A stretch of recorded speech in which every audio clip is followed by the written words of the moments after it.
Good afternoon and welcome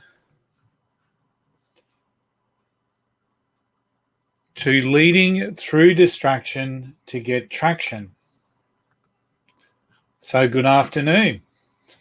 I hope everyone's well. So what I'm going to walk through today is a presentation around leading through distraction to get traction. Because one of the things that we all know too well is that we're just seeing the light at the edge of the tunnel in respect of what we've been through with the COVID-19 crisis. Now, in saying that, there have been some people that have been able to continue to get traction right throughout this particular crisis. But for many people, it really has been a very distracting time, a very distracting place to be either leading in a business or owning a business. So I want to start the presentation off just with a couple of facts. Everything rises and falls on leadership. This is a John Maxwell quote, and it's one that he is very well known for. Everything rises and falls on leadership. And we see this time and time again. Whenever there is good, strong, viable leadership, we see better outcomes than areas where we don't have the good leadership. And we've seen that in the crisis that we've gone through. Countries that have been having that good, strong, solid leadership have done better in many cases than countries that have had poor leaders. Or we see that in businesses, we see that in teams, we see that right throughout the landscape, the business landscape, that everything rises and falls on leadership. So as a leader, you've got to ask yourself, do I lift my people up? Is me being a leader raising the company or raising our business? Is it lifting our performance? Or am I one of those leaders that creates the slide? Another one of the facts that we've seen in this is that everything is exaggerated in a crisis. Everything. So if you had a bad business model, that's been exaggerated in this crisis. If you had some bad leadership traits, that has been exaggerated in a crisis. If you've got some bad personal habits, that's been exaggerated in a crisis.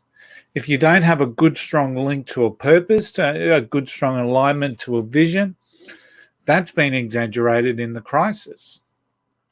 We see people that have spent days sitting there in front of the media and watching the doom and gloom that surrounded the crisis.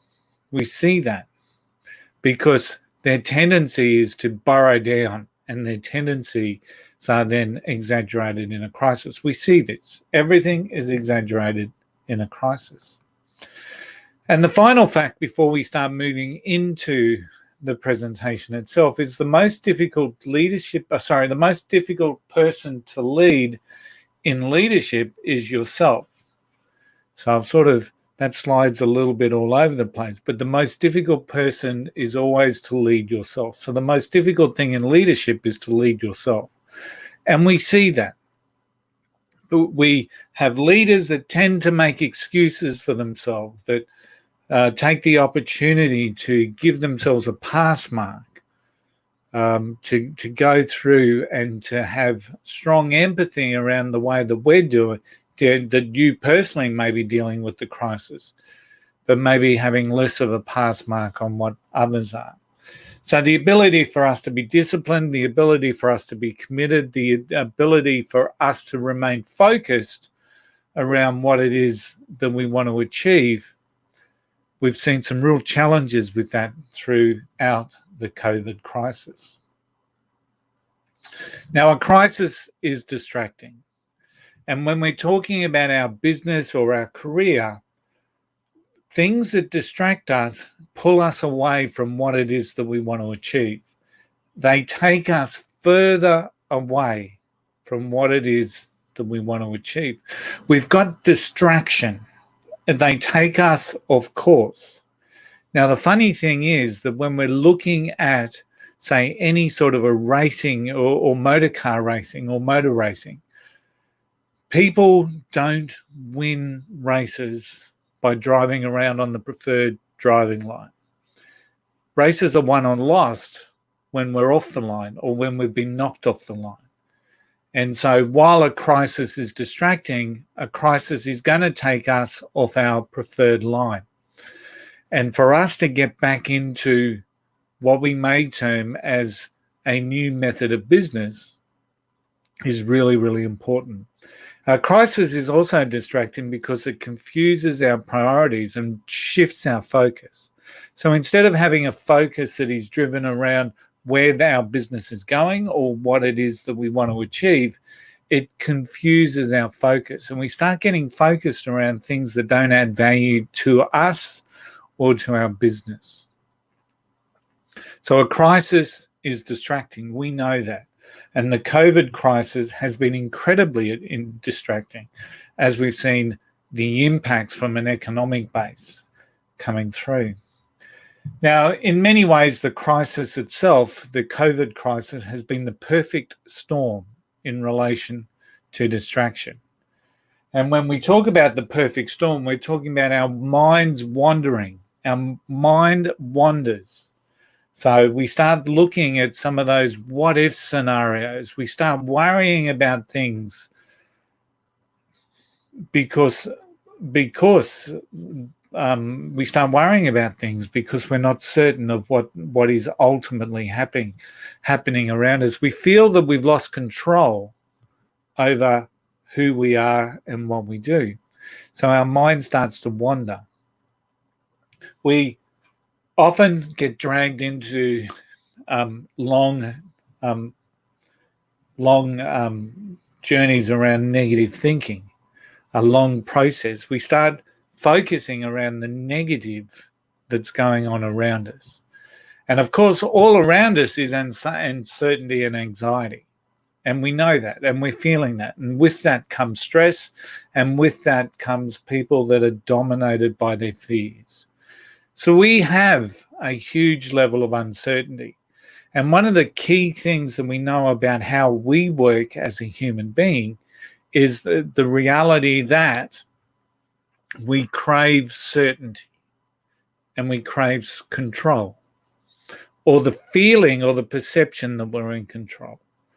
And of course, with the perfect storm that was COVID, we actually never felt in control because of everything that was going on around us.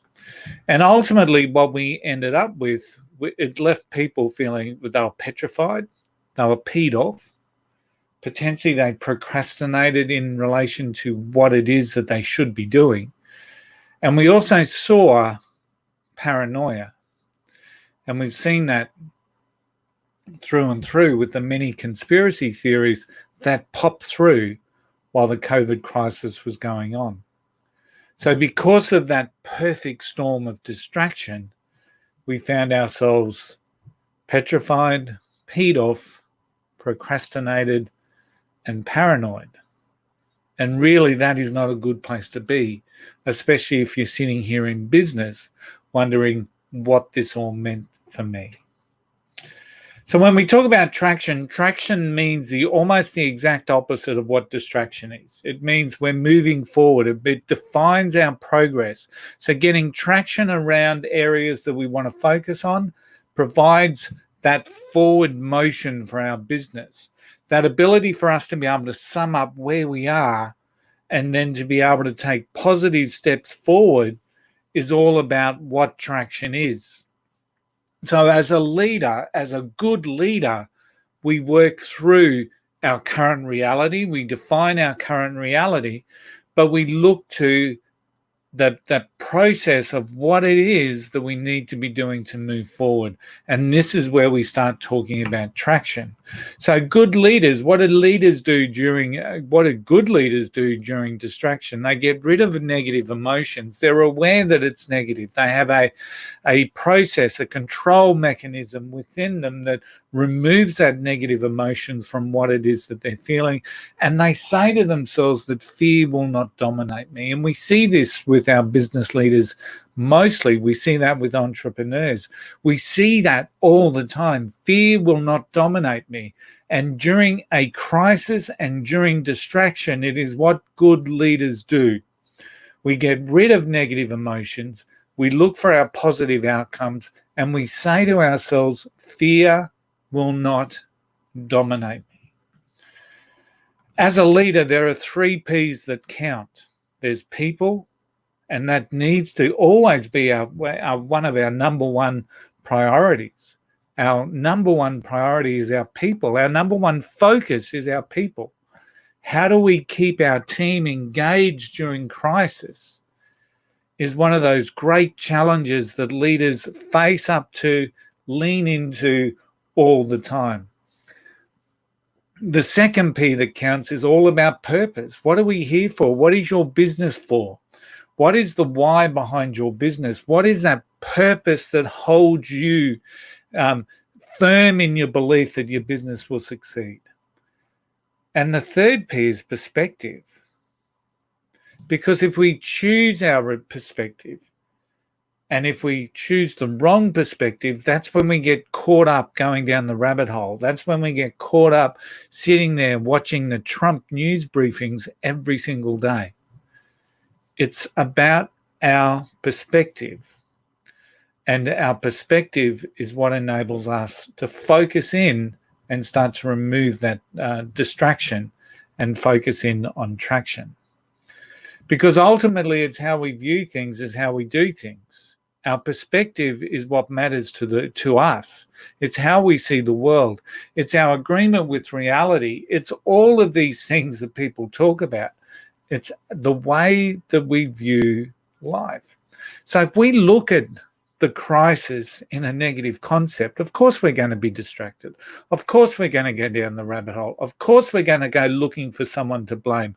Of course we're going to go through all these negative emotions of fear, anxiety, uncertainty. Whereas if our perspective is back on what can I be doing, that's when we really start to shift. I've been doing some leadership masterminds during this time for free for a lot of people. And we've been working through the concept of leading through a crisis. And they lead to our next mastermind session, which is all about from adversity to advantage. And during that adversity to advantage, we work through 11 different perspective things, 11 different key areas around perspective. Here's 6 of them in this particular slide. So when we have the right perspective and when we have the right focus and outlook on what it is that we want to be achieving, we realize that instead of reacting, we reflect. And with that reflection will often come a response. There'll often become a reset. So it'll often become a refreshing process. And when we can reflect, reset, we will recover. So one of those perspectives that's really important to shift from distraction is the ability for us to reflect instead of react. We need to have the concept of a positive life stance. And that doesn't mean that we're walking around with rose-colored glasses on.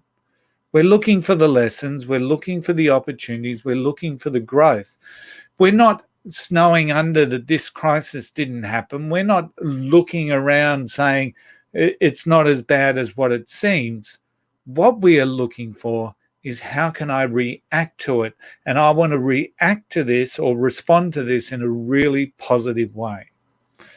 So develop a positive life stance. Allow adversity to help you discover who you are. And it was really clear very early that the initial stages of lockdown really indicated who was who in the zoo. And so that ability for us to become very self-aware at how we responded to the crisis is critical for us to understand who we are. And if we were one that was able to say, okay, crisis brings opportunity, what are my opportunities? I congratulate you. But if you were one of the people that bunkered down, that sat in a corner, that looked around and said the sky is falling, look for where you can gain some growth opportunities now. Because as I said, every crisis brings opportunity. And when we allow that opportunity into our lives and we look for it, we've got a better chance of finding it. Number 4, perspective. There is always an answer. No matter how bad things are right now, there will always be an answer. And funnily enough, there will always be hope. There will always be hope in a crisis like what we saw. There is always an answer. There is always something that we can step into. There will always be that process. Number 5 is look for the big picture. John Maxwell's got a saying, we want to be part of the crowd, but we want to look above the crowd. So we want to be looking ahead. We want to be able to have that visionary approach of what's required, what's needed as we start to move through this. So we want to be part of the people. We are one of the people. People are our number 1 focus. But we also want to be looking at further than what most people look at. And the final perspective that I share with you today is adversity helps you grow strong. Absolutely, it helps you grow strong. And this is where we should be thinking now about what we've been through. What are some of those skill sets that I've picked up during this crisis? If I'm leading people, I've probably had discussions and tough conversations that I probably didn't want to have. People being laid off, people being made redundant, people being pushed to the side. We've got new skill sets in leading remote teams. So all of a sudden, adversity has helped us gain strength as leaders. And it's also helped, in many cases, our businesses to actually realize what's important. So, and with that comes a strength that we may not have envisaged prior. Just one comment around purpose. I was working with a leader in South Australia, local government. They were given the okay recently to reopen their playgrounds, which was awesome, which is fantastic. However, the leader that I was speaking to was really frustrated by the process because they'd been given the approval from the state government to open their playgrounds. But they hadn't opened their playgrounds and they were on their 4th meeting to decide whether they should. Now, what was the reason for the delay here? To open a playground required new sanitary processes, cleanliness. And the reality was for that particular council was that, and I'd imagine for a lot of councils, is that they really don't have much of a sanitary process in place. So this council was struggling with the concept of reopening their playgrounds. Now, the reality is, from a purpose perspective, what's a local council there for? A local council is to serve the community. Once the community realised that state government had given them the okay to reopen their playgrounds, what was the community expectations? That their playgrounds would be reopened. So the decision was made for them if they had realised that this was all about purpose. The rest of the decision is how do we manage to the new processes. So yes, we are going to open our playgrounds, and this is what we need to do to make sure that we're complying. It's a different decision when we understand what our purpose is. And this is where we remove the distraction out of everything that's going on and we stick true to what our purpose is, we get our right perspective, and we always believe that people are our focus, because at the end of the day, a leader shows up or is shown up. And this is more, it is incredibly visual during the time of a crisis. A leader shows up or a leader is shown up. And if you as a leader want to show up, it really is about those 3 Ps. Having a focus on your people, understanding and aligning decision-making to your purpose, and having the right perspective to remove that distraction and get some traction. Hey, thanks for listening to this little piece this afternoon. I hope that you've been able to take some really good takeaways out of this particular presentation, because as a leader, it is our role to get traction and to work through the distraction so that we can make sure that we're delivering the best outcome for our teams, our business, and for ourselves.